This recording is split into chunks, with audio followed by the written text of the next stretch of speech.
하세요. 결혼 앞두고 있던 여자입니다. 제 나이 아직 20대고 결혼하기에 늦은 나이도 아닌데 차라리 결혼 전에 전 남친 가족들 본 모습을 알려준 게 오히려 저한테 새로 시작할 기회를 준 것 같아 지금은 화가 난다기보다도 더 고마운 부분이 많네요. 전 남친이라고 부르기도 예비 신랑이라고 부르기도 부하가 치밀어서 솔직히 그런 호칭 대신 입에 담기 힘든 욕으로 부르고 싶지만 그래도 여러 사람 들을 사연에 제가 그러는 건 예의가 아닌 것 같아 남자친구, 어머님으로 쓰려고 합니다. 예비 신랑이었던 전 남친은 저와는 나이 차이가 7살이나 났어요. 제가 나이가 어리다고 해서 일찍부터 취직할 요량으로 만난 남자도 아니었습니다. 예비 신랑이었던 전 남친의 직업이나 연봉이 좋은 편이었고 다니고 있던 회사도 이름이 널리 알려진 유망한 회사였다는 건 사실이지만 저도 나이가 예비 신랑에 비해서 훨씬 어리다 뿐이지 제가 다니는 회사가 결코 전 남친에 비해서 모자라거나 기울거나 하는 편은 아니었고요. 저랑 연애를 시작하기 전부터도 저에게 애원하듯 매달리던 사람이었고 그 끈기에 넘어가 연애를 시작하면서도 제 기분 맞추려 노력하는 모습 한 번 변한 적 없이 저에게 잘하던 사람이었습니다. 까탈스러운 제 성격 잘 받아주던 사람이었고 솔직히 전 남친이 저에게 화를 내야 할 상황인데도 제가 억지를 부려서 제가 더 화를 낸 적도 있습니다. 그런 거 다 받아주는 모습을 보니 참 편하더라고요. 그렇게 연애 2년차가 되던 해에 저에게 프로포즈를 해오더라고요. 다른 거 안 보고 정말 저에게 맞춰주는 그 성격 하나만 보고 저도 나이차가 꽤나 있는 남자지만 결혼을 결심하게 되었습니다. 원래 전 남친의 부모님은 저희가 연애 초반일 때만 해도 멀리 사셨어요. 그러다 얼마 전에 가까이 서울로 이사를 오게 되었죠. 예비 신랑이 집 하는데 돈을 어느 정도 도와준 걸로 알고 있습니다. 사실 결혼 이야기가 오고 가는 와중에 목돈을 부모님 집 마련하는데 사용했다는 게 서운할 수도 있는 일이지만 저는 별로 신경 쓰지 않았어요. 오히려 이해를 해줬지요.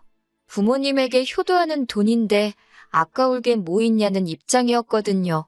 저도 언젠가 저희 부모님한테 경제적으로 큰 지원을 해주고 싶은 계획이 있기 때문에 한 말이었는데 남자친구는 어느 날 저한테 제가 한 오빠가 번 돈, 오빠 부모한테 쓰는 게 문제되는 게 없다고 했던 그 말이 자기 엄마한테 점수 좀 딴 것 같다고 엄마가 집에 한번 초대할 테니 얼굴 한번 봤으면 한다는 거예요. 그때 사실 조금 어이가 없었죠. 저는 절대로 그게 잘 보이려고 한 말이 아닌데 점수를 땄느니 마느니 하는 것부터 아무리 예비 시어머니 되실 분이라지만 남자친구가 저한테 청혼하고 결혼 이야기 오고 가기 시작한 지도 어느 정도 시간이 되었는데 당연히 언젠가 제가 남자친구 부모님 만나게 되는 건 시간 문제 아닌가요? 그런데 시어머니 만나뵈려면 무슨 시험 보는 것도 아니고 일정 점수가 되기 전까지는 만나 뵙지도 못하는 그런 시스템인가? 그동안은 점수가 모자라서 초대를 안 해주신 건가? 하는 그런 생각이 들어서 기분이 안 좋았어요. 남자친구한테 별로 티는 안 냈죠. 말했다시피 남자친구가 저한테 화낼 상황에도 제가 억지 부려 화를 내는 경우가 덜어 있는데 최근에도 자주 그랬던 적이 있거든요. 그래서 그날만큼은 남자친구한테 그 어떤 짜증도 부리지 않으려 했습니다. 아무튼 그래서 약속 잡고 어머님 댁으로 찾아뵈었어요. 그래도 첫 만남인데 빈손으로 갈 수 없어서 바리바리 선물도 사들고 갔습니다. 어머님은 음식 준비에 한창이셨고 저희가 도착하고 나서 인사드리니 일단 식탁에 먼저 앉아있으라고 하시더라고요. 그런데 상 위에 차려진 음식들을 봤는데 회랑 육회 같은 제가 거의 못 먹는 날 것들 위주로 차려져 있더라고요. 거기에 새우며 게 요리에 탕까지 끓여서 메인 음식이라고 가져나오시는데 저는 심지어 갑각류에 알레르기까지 엄청 심하게 있거든요. 약 없이 먹으면 기도가 부어올라서 응급실에 실려가야 할 정도로 심한 알러지입니다. 상차림을 보고 조금 당황스러웠어요. 제가 먹을 수 있는 게 단 한 개도 없었거든요. 생선이나 육고기는 먹을 수 있는데 말한 대로 저는 날 것은 입에 안 맞아서 전혀 먹지 못해요. 해물탕도 어쨌든 새우와 게가 들어갔기 때문에 국물에 우러나와서 국물만 잘못 먹어도 엄청 고생하거든요. 당황해서 남자친구가 혹시 어머님한테 제가 날 건 못 먹고 갑각류에는 알러지까지 있다는 걸 이야기 안 했나? 하면서 눈치 보고 있었어요. 당황해서 그랬는지 눈알이 이리저리 굴러가고 있었나 봐요. 다행히 남자친구가 그걸 캐치해서 어머님께 엄마, 내가 얘 날 거랑 대부분의 해산물은 못 먹는다고 말하지 않았어? 근데 왜 이렇게 차렸어? 라고 물어봐 주더라고요. 그래서 혹시 남자친구가 말한 제가 못 먹는 음식들을 어머님께서 제가 좋아하는 음식이라고 잘못 들어서 착각하셨고 전달 과정에서 오해가 있었나 보다 하고 말하실 줄 알았는데 대답이 아주 상상을 초월하는 대답이었습니다. 어머님께서는 남자친구한테 그건 네가 말해서 알고 있다. 근데 네가 해산물하고 육회 엄청 좋아하잖니? 우리 아들 엄마랑 떨어져 사는 동안도 제대로 못 챙겨 먹었을 텐데 애인 만나는 동안도 그 좋아하는 음식들 한 번 못 먹었겠다는 생각을 하니까 부모된 입장으로 너무 안쓰럽고 기가 차더라. 좋아하는 음식 먹지도 못하고 참아야 하는 이 마음, 네 애인도 느껴보라고 일부러 이렇게 차렸다. 이러시더라고요. 솔직히 저는 그때 진짜 너무 황당해서 말조차 나오지 않았어요. 자리가 불편하거나 어머님을 처음 뵙는 자리라고 긴장해서 그런 게 아니고 진짜 어이가 없고 치가 떨려서 아무 말도 못하고 있던 거였거든요. 그런데 어머님이 가만히 있는 제가 무슨 반성이라도 하고 있는 거라고 생각했던 건지 저보고 서로 배려하고 살았으면 참 좋겠다고 하시더라고요. 앞만 먹기 싫어도 사랑하는 사람이 좋아하는 거면 이렇게 참는 법도 배워야 하고 위해주는 게 진짜 결혼이 아니겠니 하시더라고요. 뭐 약 올리는 것도 아니고 먹지도 못할 음식으로 차려주실 거면 밥 먹으라고 왜 부르셨는지 앞으로 며느리 될 사람한테 참교육을 하고 싶으셨는지 오만 가지 생각이 다 들더라고요.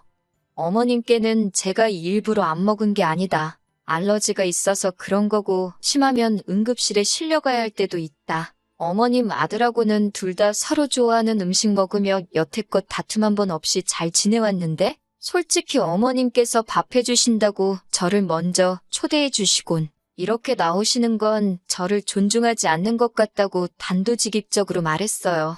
그랬더니 어머님이 언짢은 표정을 지으면서 자꾸 알레르기 핑계를 대냐고 집에서 식사의 절을 못 배운 거냐며 가정교육을 운운하시더군요.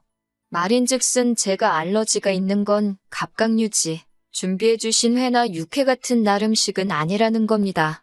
고로 그 상황에서는 제가 어머님이 왜 이러시는지 이해가 안 된다거나 하는 의문을 갖는 게 아니라 어머니, 제가 이기적이게도 남자친구 마음을 헤아리지 못했습니다. 해산물은 알러지가 있어 먹지 못하지만 준비해주신 회랑 육회라도 한번 최선을 다해 먹어보겠습니다. 이렇게 해야 맞는 거 아니냐고 하시네요. 그리고 제가 말대꾸 하는 거 보니까 가정교육 수준도 뻔히 보인다는 식으로 제 속을 뒤집어 놓으시더라고요. 사람 초대해놓고 못 먹는 음식으로 상을 차려놓고 그걸 억지로 먹이려는 어머니는 대체 얼마나 가정교육을 잘 받아서 그런 거냐 했더니 당연히 그 자리에서 난리가 났어요. 어머님은 저한테 말하는 꼬라지 좀 보라고 혹시나 했는데 가정교육 더럽게 받은 게 진짜로구나 하며 부들대고 있고 남자친구도 아무리 화가 나도 엄마한테 말버릇이 그게 뭐냐고 하고 있고요. 제가 잘못한 게 있으면 말해보라고 이게 어딜 봐서 며느리 될 사람 처음 보는 자리냐고 이건 말 그대로 시댁이라는 지위를 사용해 저한테 갑질을 하고 있는 거나 마찬가지라고 저도 발악을 했죠. 남자친구가 저를 따로 밖으로 데려가서 그래도 이건 아니지 않냐고 가서 싹싹 빌면서 제가 한 행동에 대해 용서를 구하자고 하는 말에 알겠다고 대답했어요. 그리고 집으로 다시 돌아가서 어머님 앞에서 남자친구가 성격이 유하고 참 좋아서 가정교육을 잘 받은 줄 알았는데 부모 꼬라지를 보니까 다 가식인 것 같다고 그러니 아무리 어머니 앞이라지만 자기랑 남은 평생을 함께할 배우자가 될 수도 있는 사람이 이렇게 당하고 있는데도 찍소리도 못하고 오히려 용서를 구하느니 어쩌니 말하고 있는 꼴 좀 보라고 저는 사과할 생각도 없고 결혼할 생각도 없다고 그리고 남자친구한테는 앞으로 너 만날 일도 없다고 소리 지르고 나왔습니다. 그 와중에 어머님은 오빠한테 너라고 했다고 사가지가 없다고 부들거리고 계셨고요. 아마 여태껏 살아오면서 저처럼 단도직입적으로 말하는 사람은 한 번도 본 적이 없었나 봐요. 그날 이후로 며칠 동안 연락이 없길래 그냥 그런가 보다 하고 있었는데 얼마 전에 아침부터 미안하다는 식으로 연락이 계속 오더라고요. 그래서 더 볼 일도 없고 다신 연락하지 말라고 했더니 집 앞까지 찾아와서는 어디 영화에서 봤는지 집 앞에 무릎 꿇고 꼼짝도 않고 가만히 앉아 있더라고요. 이대로 제가 나갈 때까지 그 자리에서 안 움직일 심산이었나 봐요. 솔직히 마음 같아서는 네가 몇 시간이나 버티겠냐 하고 그대로 둘까도 해봤지만 솔직히 이웃들 보는 눈치도 있고 너무 쪽팔리더라고요. 그래서 대충 달래서 제대로 이해시켜야겠다 하고 근처 카페로 데리고 갔는데 자기가 대신 사과할 테니 다시 결혼하자고 하더라고요. 진짜 비굴하다 싶을 정도로 빌길래 솔직히 그때 마음이 흔들려 용서해줄까도 싶었거든요. 말씀드렸다시피 제가 잘못했을 때도 제가 화를 내서 오히려 남자친구가 사과했던 적이 몇 번 있어서 그거 다 까주는 식으로 하려고 했죠. 그래서 약간 화해하는 분위기로 대화가 흘러가고 있는데 남자친구가 제 마음이 다 풀어졌다고 생각했는지 대뜸 날 잡아서 지네 엄마한테 사과하고 화해해서 서로 풀라고 하더라고요. 그 말에도 알겠다고 했어요. 제가 장소를 잡을 테니 거기로 와달라고 했죠. 어머님과 남자친구를 부른 장소는 제가 평소에도 가보고 싶었던 고양이 카페였어요.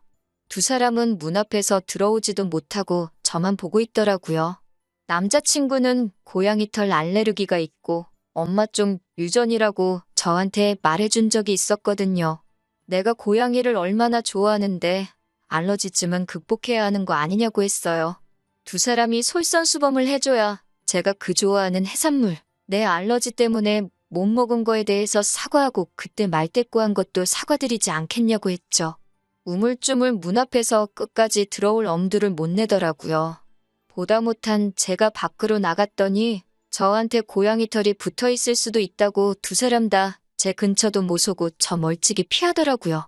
그래서 저도 그 자리에서 지금 누가 누굴 나무라고 누구한테 사과를 하라는 거냐고 자기 똥은 불인 줄 모른다는 말이 딱 지금을 두고 하는 말이라고 쏘아붙이고 두 번 다시는 엮이지 말자고 말하고 집으로 돌아왔어요. 솔직히 여태껏 연애해온 시간 생각하면 처음에는 아쉬운 것도 있었지만 한편으로는 이렇게 될 거 뭐 이렇게 길게 끌었었나 후회가 남더라고요. 친구들은 저한테 천만 다행이라고 하는 게 결혼 전에 그런 걸 오히려 고마워해야 한다고 하더라고요. 결혼 후에 그랬으면 빼도 박도 못하고 독박 쓸 뻔했다고요. 똥차가 갔으니 벤츠가 올 차례라고.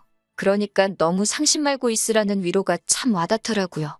여태껏 전 남친이 벤츠라고 생각한 적은 없지만 그래도 적당히 좋은 차라고 생각했는데 그 차가 지나가고 더 좋은 차가 나타난다고 하면 다음에 만날 사람은 정말 좋은 사람 아니겠나요?